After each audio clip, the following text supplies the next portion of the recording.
Postal ballot के बाद उम्मीद करते हैं कि ईवीएम्स भी खुलना शुरू हो चुकी होंगी या कई जगह खुल चुकी होंगी। रजत जी, लेकिन ये जो ट्रेंड है, अगर ये ट्रेंड कायम रहता है तो ये ममता बनर्जी के लिए बहुत बड़ा सेटबैक होगा। हालांकि शुरुआती ट्रेंड है, ऐसे ट्रेंड बदलते भी हैं, 1-2 घंटे तक के बाद पता चलता है एग्जैक्ट पोजीशन क्या है। लेकिन अब जैसे भवानीपुर में अगर वो पीछे चल रही हैं तो ये बहुत बड़ा इंडिकेशन है। देवेंद्र क्या कहेंगे? भवानीपुर के हिसाब से सौरभ एक चीज़ समझें कि ये क्लोज फाइट तो होनी ही होनी है। इसमें कोई ऐसा नहीं है कि बहुत बड़े मार्जिन, जिसकी भी विक्ट्री हो, बड़े मार्जिन की विक्ट्री हो, ऐसा नहीं होगा। ममता बनर्जी के लिए उसमें चैलेंज ये है कि उस कंस्टिट्यूंसी पे लगभग 2 लाख के आसपास अगर कुल वोटर्स माने तो 60 से 70 हज़ार के आसपास मुस्लिम वोट है, लेकिन लगभग 60 हज़ार के आसपास गुजराती मारवाड़ी वोटर है। पहले वो टीएमसी को इस लिहाज से दे पाते थे क्योंकि एक भय का माहौल रहता था, ये दिखता भी था कि ज़्यादातर उसमें बिजनेस कम्युनिटी के हैं, तो टीएमसी की सरकार आ रही है तो फिर क्यों कुछ करने जाएं। इस बार के इलेक्शन में वो चीज़ नज़र नहीं आ रही है, जिसका नतीजा आपने देखा होगा कि इलेक्शन के दरमियान ममता बनर्जी जितना समय अपने कंस्टिट्यूंसी में इस बार भवानीपुर में उन्होंने दिया, यूजुअली ये ममता बनर्जी का ट्रेंड नहीं हुआ करता था। 8-8 किलोमीटर तक पैदल मार्च उन्होंने किया, इस वजह से कि उन्हें भी समझ में आ रहा था कि यहाँ पर इस बार चैलेंज बहुत बड़ा है और लगभग 51,000 वोट SIR में कटे हैं।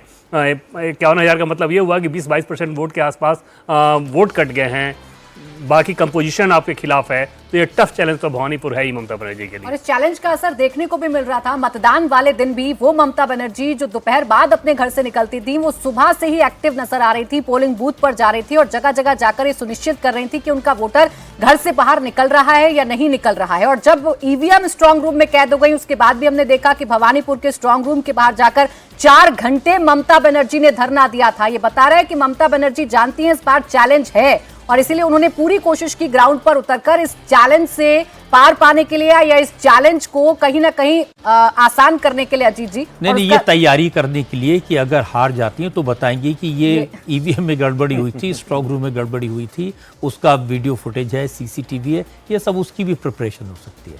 193 रुझान आ चुके हैं, 293 कुल सीटों के ट्रेंड्स आने हैं, एक सीट पर बाद में इलेक्शन होगा।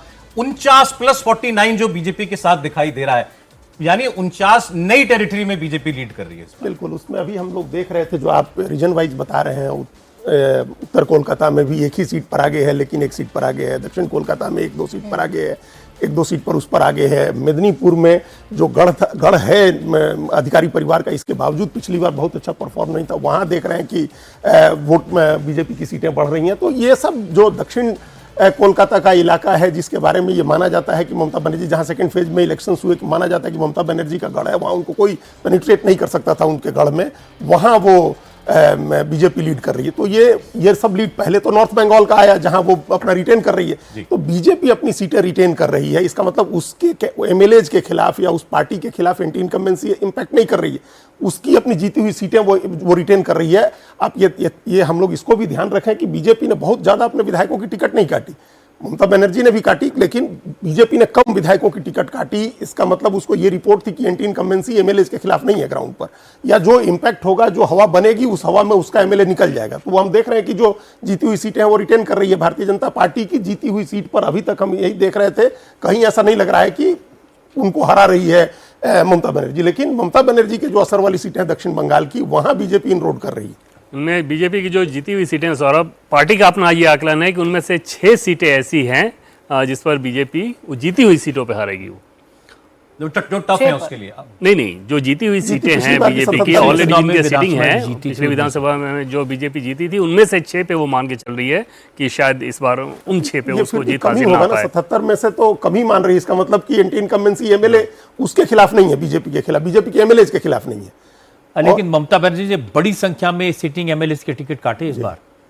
जी, हाँ, तो इसके बावजूद उनके खिलाफ, इसका मतलब ये ओवरऑल गवर्नमेंट के खिलाफ एंटी इनकम्बेंसी है, ममता बनर्जी के खिलाफ एंटी इनकम्बेंसी है जो काम कर रही है। तभी टिकट काटने से भी वो उसको नहीं रिगेन कर पाई या अपना जो न्यूट्रलाइज नहीं कर नहीं कर पाई। ये सोचना ही गलत होता है कि एंटी इनकम्बेंसी MLA के खिलाफ होती है। एंटी इनकम्बेंसी उसके खिलाफ होती है जिसके नाम से वोट मिलता है।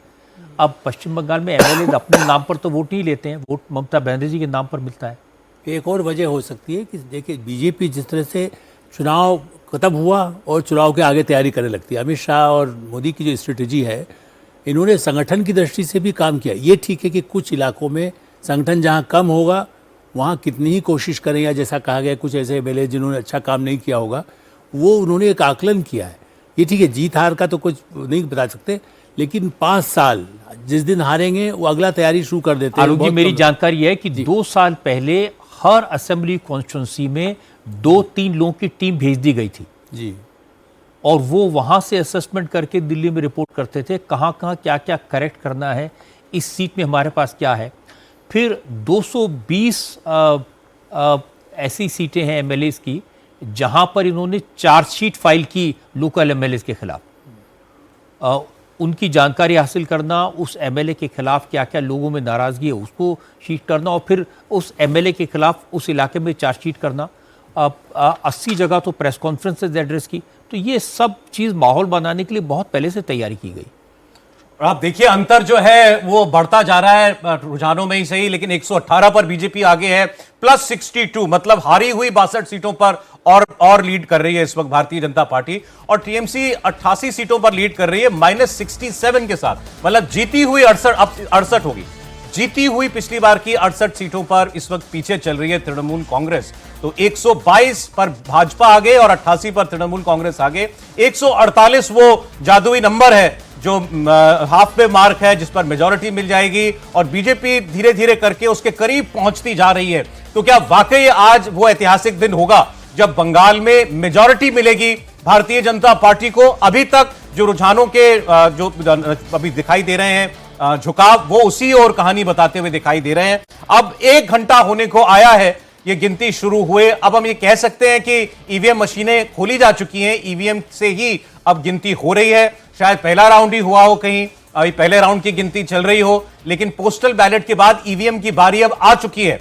और अब आप देख रहे हैं कि बीजेपी अपना ये गैप बढ़ा रही है बंगाल के अंदर। अब क्या ये अगले 1-2 घंटे ये ट्रेंड्स अगर इसी रफ्तार से कंटिन्यू होते हैं और इसी दिशा में, तो शायद हम 2 घंटे के बाद ये कह पाए कि एक विनर हमको दिखाई दे रहा है। प्रदीप जी, हमको तो अभी से दिखाई दे रहा है। आपको तो 2 महीना पहले से दिखाई दे रहा है।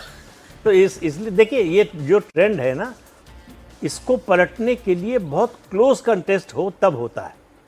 जब चुनाव एक तरफा नहीं कहना चाहिए, लेकिन अगर डिफरेंस बहुत ज़्यादा हो विनर और लूजर में, फिर वो ट्रेंड बहुत ज़्यादा नहीं हमें पता नहीं सर कि मतलब एक्चुअल कॉन्स्टिट्यूएंसी में कितना गैप चल रहा है अभी।